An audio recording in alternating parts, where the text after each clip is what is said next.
You probably have heard about the collapse of FTX and its eccentric founder, Sam Bankman-Fried. If you didn't know, FTX was a cryptocurrency exchange founded in 2019 by Sam Bankman-Fried. It quickly became one of the most well-known platforms trading cryptocurrency, similar to Binance.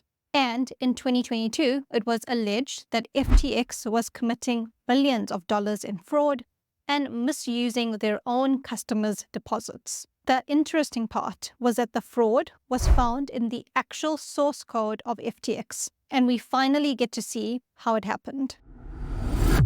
Before we review the actual source code that highlighted the fraud, it's important to know a bit of background because it's been a while since it happened. Sam Bankman-Fried, and from now on out I am going to refer to him as SBF, is our main man in the story. In 2017, he started a quant trading firm known as Alameda Research. And Alameda Research is important for the story. Alameda Research wanted to focus on cryptocurrency markets. Now, its goal was to use sophisticated algorithms and trading strategies in order to profit from the volatility of the cryptocurrency market. An example would be organizing trades at the time just to take advantage of the fact that the price of Bitcoin was higher in Japan than it was in America. Alameda's capital came from a mix between their own funds as well as high-interest cryptocurrency loans from your wealthy investors, and they were trading decent amounts. But they found that as time went on and crypto became more popular,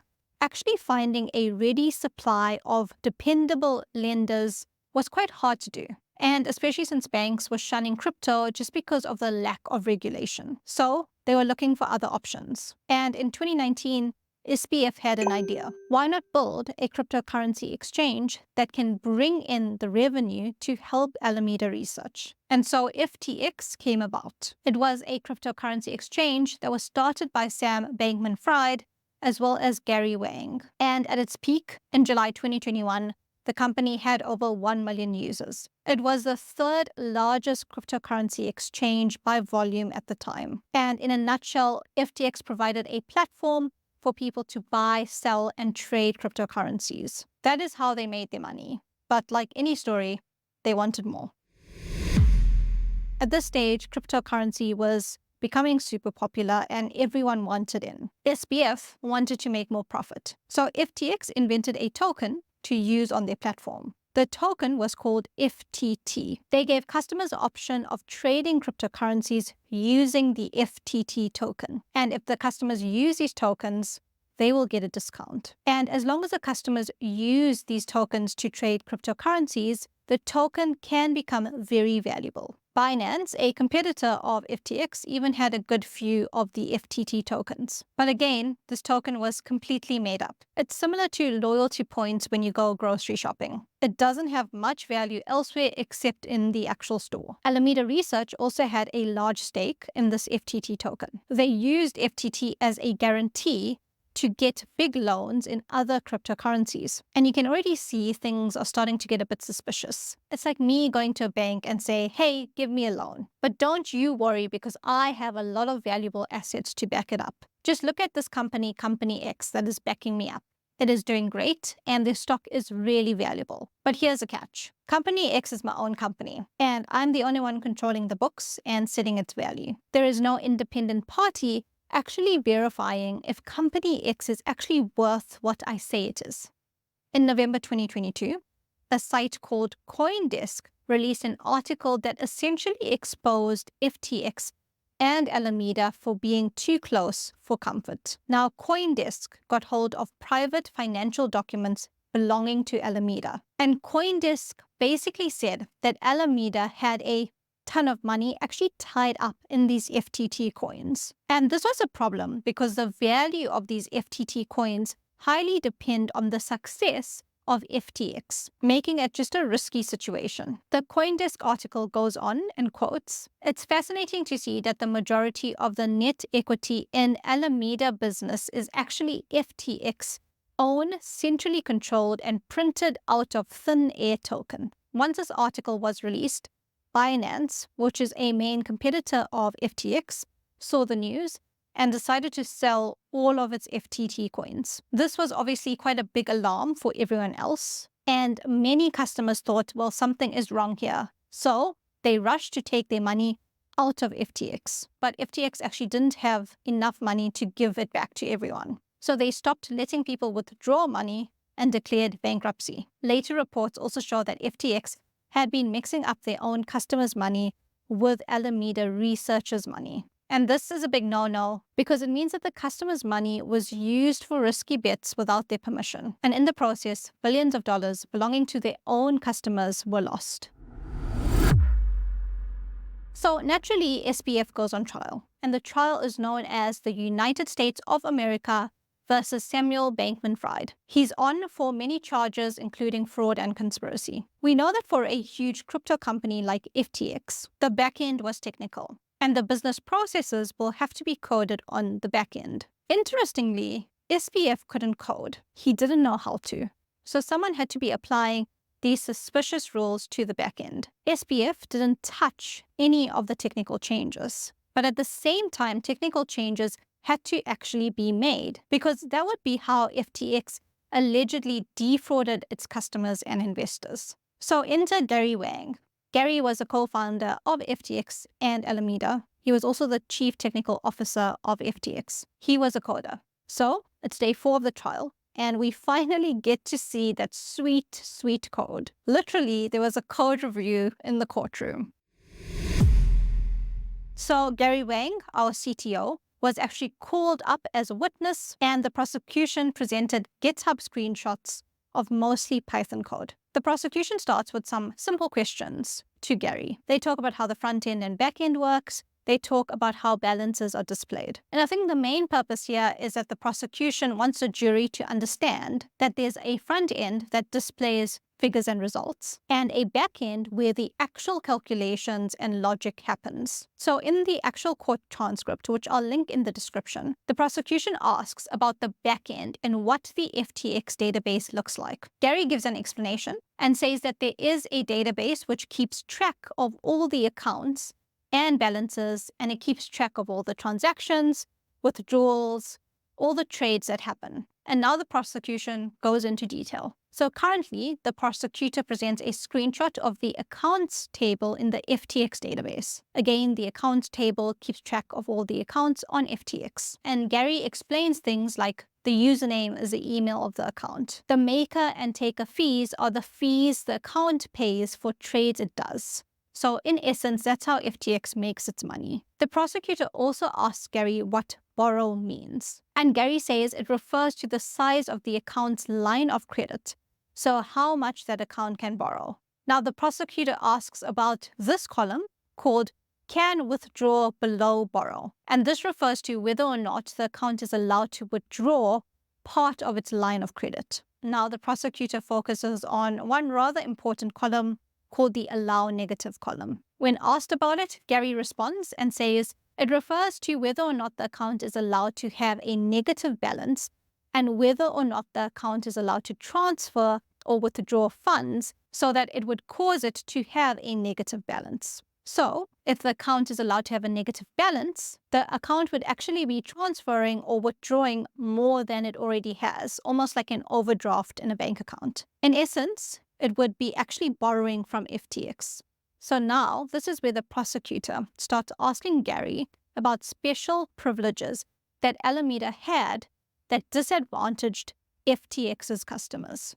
Gary responds and says that Alameda had the allow negative ability, which actually allowed it to transfer or withdraw funds beyond what it actually had, making the account negative. He also said that it had a very large line of credit, which actually allowed Alameda to put on large positions and large orders, even when it did not have the collateral in its account. Basically means it can just trade how much it wants, even if it doesn't have the money. And now the prosecutor starts to ask, well, how exactly did Alameda have those special privileges? So over here is where they focus on the allow negative flag. It was around July 2019, and SBF actually asked Gary Wang and Nishad Singh, the head of engineering at the time, to add the ability for certain accounts to go negative. The request from SBF was driven by the need to pay various FTX-related expenses from Alameda's accounts, even if those accounts didn't have funds at the time. So Nishad Singh was the one to make the initial changes on the FTX code base. So he added a new column to the accounts table and called that allow negative. And this column here would indicate whether an account was permitted to have a negative balance, which you can see here. So this was probably the original code, and this was the change that Nishad made. So to explain it, in a normal scenario where there is no fraud, the code would look like this. When a user tries to draw money, the code checks if they have enough balance. And if the user doesn't have enough, well, then the user will get some notification saying you can't withdraw because your account doesn't have enough. Now, in a fraudulent situation like this one, the addition of the allow negative flag is just one more question that the code needs to ask. This means that if the allow negative flag was set to true for a specific account, the check for the sufficient balance is actually not done. It's skipped. So this allows the account to go into negative balance and keep withdrawing. At the time, Gary Wang actually did discuss this feature with SBF and Nishad. He was informed about the changes and the reason behind them. He knows, and he doesn't deny that he knows. Gary also confirmed that Nishad Singh not only added the feature to the code, but also set the allow negative flag to true for specific accounts. Obviously, these accounts were all Alameda's main trading account, as well as certain sub-accounts. I'd also like to say that Gary actually did make changes to the code as well. He added this later on. So what this addition here means is that accounts with the allow negative set to true are exempt from any liquidation processes. So the liquidation process is where FTX will automatically just close your trading positions to prevent any further losses. So basically, accounts where allow negative was set to true, well, they can continue to operate and trade even when their minimum amount is way below the required level. A normal customer account won't be able to do that, right? You can't trade if you don't have any money. Now, Wang did also note that the initial line of credit was originally set to a few $1 million. But then Alameda had issues placing orders because they didn't have enough collateral at the time. So Sam asked Wang to increase the credit line. So Wang took it up to $1 billion. But then Alameda ran up that limit as well. So SBF, being the honest guy that he is, asked Wang to set a number so large that they wouldn't likely hit the limit. So Wang set it to around 65 billion, which is what you're seeing here. And note, it's just a limit. They did not use 65 billion, but it does indicate that Alameda was using a lot of money that they just didn't have. And again, this allow negative flag was only added to Alameda's accounts, nobody else's. Gary also states that at the time when FTX declared bankruptcy, Alameda was borrowing about $8 billion from the exchange. That is $8 billion from its own customers. Customers had no idea that this was happening. The prosecution also brought up that on the day that this allow negative flag was added, SBF posted on Twitter and completely lied. So someone on Twitter was actually asking SBF how FTX will manage that potential conflict of interest arising from Alameda Research trading on the platform that FTX operates and that Sam owns. Obviously, this person is worried that Alameda will have an unfair advantage. SBF basically responded with saying that Alameda's account is just like everyone else's, so no special interest. Meanwhile, we all know on the same day, he requested for that allow negative flag to be added. The prosecution also brought up this tweet on trial, and it just solidifies their point. Alameda was getting preferential treatment at the expense of the FTX customer base, and SBF completely lied about it. But there were more lies. This time, the prosecutor was asking about the insurance fund for FTX. So FTX claimed that they had an insurance fund. This insurance fund was an amount of money that was set aside to protect bad investments and protect FTX and its customers. Now, FTX published the value of the insurance fund to its customers to make them feel better and know that if things do go wrong, don't worry, they have money set aside. So prosecution shows Gary this tweet, which is from the FTX account, and it's showing the size of the insurance fund or backstop fund. Tweet is saying that they have 5.5 million in USD, so in United States dollars, and 5.25 million in FTT. So let's focus on the USD number. The prosecutor asks Gary, is this number correct? Gary says no. Prosecutor asks why. Gary says, for one, there is no FTT in the insurance fund. It's just a USD number. And two, the number listed here does not match what it was in the database.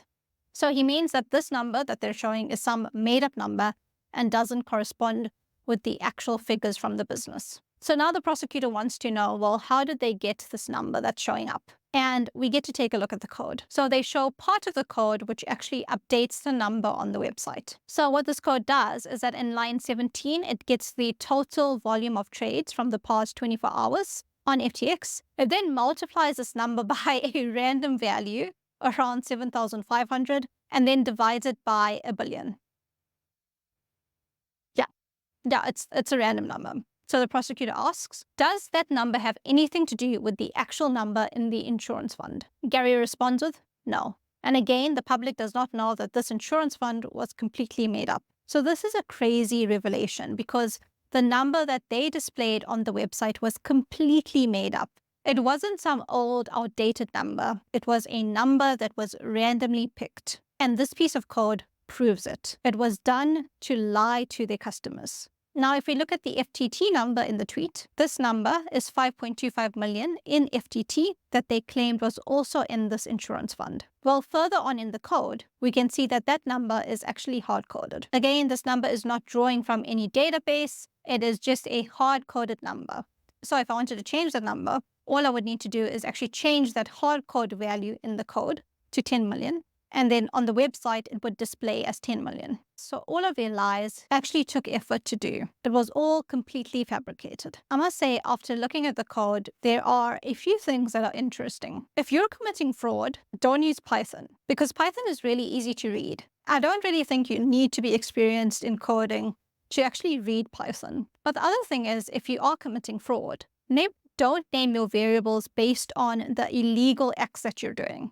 But anyway, they were committing a lot of fraud and they would have been found out eventually. But it's interesting how obvious this code is to reflect shady business processes. That being said, I found this really interesting. I often wonder, and I don't know if you have as well, but whenever there's a new finance technology scam that happens, I always wonder what actually happens on the back end, because surely there is someone applying all of these shady business rules to the back end, and we never get to see the actual fraudulent code. So I am glad we got a little courtroom drama for us devs. Unfortunately, though, it did involve a lot of people losing their money. Thank you so much for watching. This has been on my idea board for a while now, but I've always put it off because I had to read court documents. Yeah. If you like my content, please like, comment, and subscribe, and I will see you on the next one.